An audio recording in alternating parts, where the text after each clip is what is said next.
Good morning बच्चों, कैसे हो आप लोग? मजे में हो? मजे में तो हो गई ना। मतलब स्कूल बंद है बच्चों के लिए, इससे बड़ी जो खुशी की बात है वो कुछ नहीं हो सकती। बिल्कुल भी स्कूल बंद रहे, जितने दिन बंद रहना है बंद रहो, कोई फर्क नहीं पड़ रहा। ठीक है, तो अब फर्क थोड़ा पड़ना चाहिए आप लोगों को। मैं आपकी जानकारी के लिए बता दूं, अब जो स्कूल्स हैं वो कभी भी खुल सकते हैं और खुलते के साथ जो है वो आपके यूनिट टेस्ट को या एग्जाम को वो कंडक्ट होने वाले हैं। ठीक है, और अगर उस यूनिट टेस्ट में या एग्जाम में कम नंबर आए, ठीक है, तो जो घर पे धुलाई लगेगी अलग और मेरे से जो कोचिंग में डांट पड़ेगी वो अलग। ठीक है, तो इन सारी चीजों से अगर बचना है तो पढ़ाई करना शुरू करना है। ठीक है, वीडियो को अच्छी तरीके से देखना है, एंड तक देखना है। ठीक है, और अपने नोट्स बनाना है साथ में। ठीक है, अपने नोट्स बनाए हुए वो आपका होगा और वो मतलब होता है ना कि आप अगर खुद से कोई चीज लिखते हो ना तो वो आपको ज्यादा कैप्चर होता है। ठीक है, तो इसलिए आप खुद से लिखो। ठीक है, अपने नोट्स खुद बनाओ, ये आपके लिए बहुत ही हेल्पफुल होगी। ठीक है, तो स्टार्ट करते हैं हमारा चैप्टर न्यूट्रिशन इन प्लांट का, जिसमें हमने एक पार्ट देख रखा है। और उस पार्ट में हमने क्या देखा? हमने उस पार्ट में ऑटोट्रॉफ्स और हेट्रोट्रॉफ्स को देखा था। ऑटोट्रॉफ्स में हमने क्या देखा था? ऑटो मीन्स क्या होता है? नरिशमेंट। जो अपना नरिशमेंट खुद करते हैं दे आर ऑटोट्रॉफ्स, बट जो अपने नरिशमेंट के लिए दूसरे पे डिपेंडेंट रहते हैं दे आर हेट्रोट्रॉफ्स। तो एग्जाम्पल क्या थे ऑटोट्रॉफ्स के? प्लांट्स थे, और हेट्रोट्रॉफ्स के एग्जाम्पल क्या थे? एनिमल्स थे। क्लियर है एवरीवन? ठीक है, यहाँ तक हमने देख रखा था। अब होता है हम इसके आगे बढ़ते हैं थोड़ा सा। ठीक है, आज जो हम पढ़ने वाले हैं ये आपके पूरे चैप्टर का सबसे इम्पोर्टेंट टॉपिक है। ठीक है, तो बच्चों तुम ध्यान से देना और कंसंट्रेट होकर देखना। ठीक है, जितनी भी मस्ती है वो सारी बाद में, इस टॉपिक के बाद जितनी मस्ती का है वो कर लेना, बट इस टॉपिक को फुल कंसंट्रेट होकर देखो। ठीक है, अब जो है वो प्लांट जो होते हैं वो अपना खाना खुद बनाते हैं। तो ऐसा कौन सा प्रोसेस होता होगा प्लांट में? जो प्लांट जो होते हैं वो अपना खाना खुद बनाते हैं। प्लांट जो होता है वो अपना खाना फोटोसिंथेसिस के प्रोसेस से बनाते हैं। ठीक है, फोटोसिंथेसिस के प्रोसेस से खाना बनाते हैं, इतना तो हमें समझ में आ गया। ठीक है, अब ये फोटोसिंथेसिस के प्रोसेस को हम पूरा एक्सप्लेन करते हैं अच्छी तरीके से। ठीक है, अब देखो आप अपने घर में अगर खाना बनाते हो, ठीक है, आपकी मम्मी खाना बनाती है, तो पहले क्या होता है? खाना बनाने के पहले रॉ मटेरियल्स कलेक्ट होते हैं। रॉ मटेरियल मतलब सब्जी चाहिए, दाल चाहिए, ठीक है, एक्सेट्रा एक्सेट्रा, जो भी रॉ मटेरियल्स होते हैं वो पहले कलेक्ट होते हैं, फिर वो किचन में जाते हैं और देन खाना बनता है। ठीक है, वैसे ही सेम जो प्रोसेस होती है वो प्लांट्स के साथ भी होती है। प्लांट्स को भी रॉ मटेरियल चाहिए, ठीक है, फिर वो सारा चीज किचन में जाएगा और फिर खाना बनेगा। तो अब हम देखेंगे प्लांट्स के लिए रॉ मटेरियल क्या क्या है, प्लांट का किचन कौन सा है, और प्लांट जो होता है वो अपना खाना कैसे बनाता है। ठीक है, बहुत अच्छी तरीके से। ठीक है, अब देखो प्लांट्स के लिए जो रॉ मटेरियल होगी वो वाटर एंड मिनरल्स होगी। वाटर एंड मिनरल्स चाहिए होगा प्लांट को। ठीक है, फिर उसके बाद प्लांट्स को चाहिए होगा CO2 चाहिए होगा। ठीक है, कार्बन डाइऑक्साइड चाहिए होगा, फिर प्लांट को सनलाइट चाहिए होगा। ठीक है, समझ में आ गया इतना?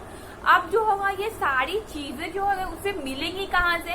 ऐसा तो नहीं है ना कि गया वहां से थोड़ा सा सनलाइट ले आया, वहां से गया थोड़ा सा CO2 लेके चला आया, ऐसा तो नहीं होगा। ठीक है, तो अब ये सारी चीजें जो है वो प्लांट्स को कैसे मिलती है अब ये थोड़ा सा देखते हैं। अब जो वाटर एंड मिनरल्स है प्लांट को कहाँ से मिलती है? सॉइल से मिलती है। ठीक है, कार्बन डाइऑक्साइड जो है CO2 जो है वो प्लांट को कहाँ से मिलता है? एयर से मिलता है, जो हमारे एटमॉस्फेयर में एयर प्रेजेंट है। ठीक है, और उसके बाद सनलाइट जो है वो प्लांट को कहाँ से मिलता है? ऑब्वियस सी बात है, सन से मिलेगा।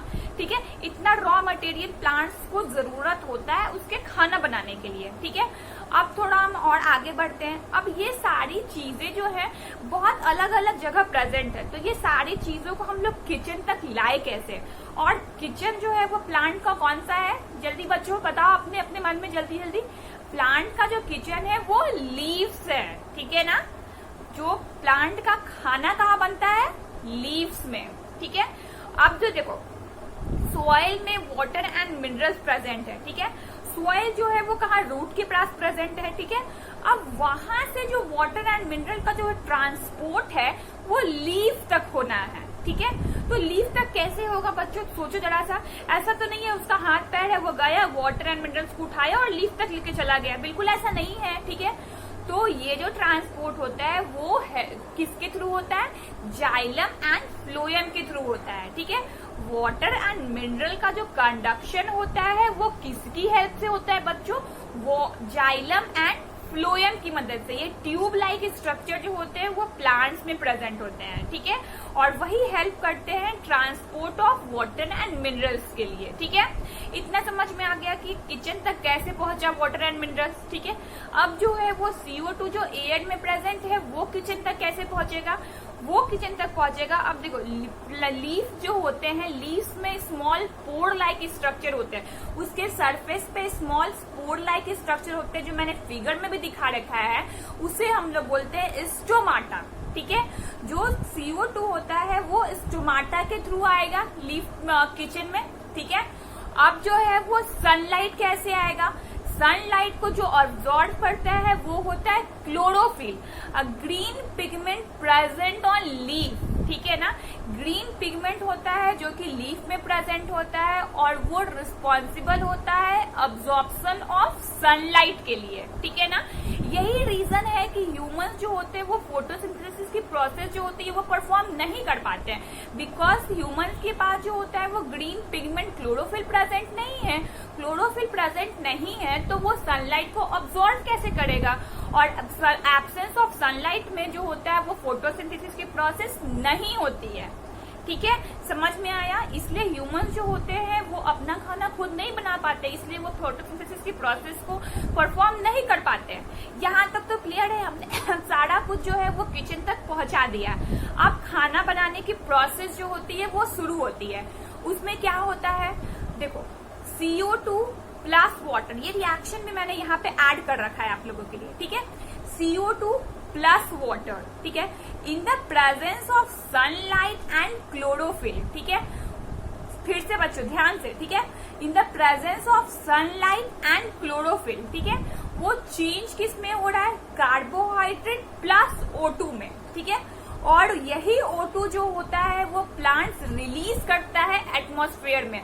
सारे लोग जानते हो प्लांट जो होता है वो हमें O2 देता है और CO2 लेता है। तो ये O2 आता कहाँ से है? देखो यही जो O2 बना है, यही O2 जो होता है वो एटमॉस्फेयर में प्लांट रिलीज कर देता है। समझ में आ गया इतना? और ये जो कार्बोहाइड्रेट है वो फर्दर स्टार्च में चेंज हो जाता है, ठीक है। समझ में आ गया? ये रिएक्शन बच्चों एकदम ध्यान रखना, ये रिएक्शन मतलब बिल्कुल अपने कॉपी में 1-2 बार लिख के प्रैक्टिस कर लेना, ठीक है। समझ में आ गया? और हमने क्या करना शुरू किया था? हमने प्लांट के लिए खाना बनाना शुरू किया था और प्लांट का खाना स्टार्च बन के अब तैयार हो चुका है और यही प्रोसेस थी फोटोसिंथेसिस की, ठीक है। तो इसमें बहुत सारे इंपॉर्टेंट क्वेश्चंस बन जाते हैं। मैं जल्दी आप लोग के लिए वो सारे क्वेश्चंस बोल देती हूँ कि आपके दिमाग में वो अटैक रहे कि वो क्वेश्चंस कहाँ से पूछने वाले हैं, ठीक है। स्टोमाटा कहाँ प्रेजेंट होते हैं, प्लांट्स का जो होता है वो खाना कैसे बनता है, ठीक है, खाना कहाँ बनता है, सॉरी, वाटर एंड मिनरल्स जो होते हैं वो कंडक्ट कैसे होते हैं, मतलब ट्रांसपोर्ट कैसे होते हैं लीफ तक, ठीक है, जाइलम एंड फ्लोएम, ठीक है। बच्चों इतना समझ में आ गया? कौन सी ऐसी क्लोरोफिल, मतलब क्लोरोफिल के बारे में पूछ सकते हैं कि सनलाइट अब्जॉर्प्शन के लिए कौन सा रिस्पॉन्सिबल है, CO2 जो होता है वो कैसे आता है, ठीक है। तो ये सारे क्वेश्चंस आपके लिए इंपॉर्टेंट हो सकते हैं, ठीक है। तो ये सारे क्वेश्चन को आप प्रैक्टिस करते रहो और अच्छे से पढ़ो। Thank you.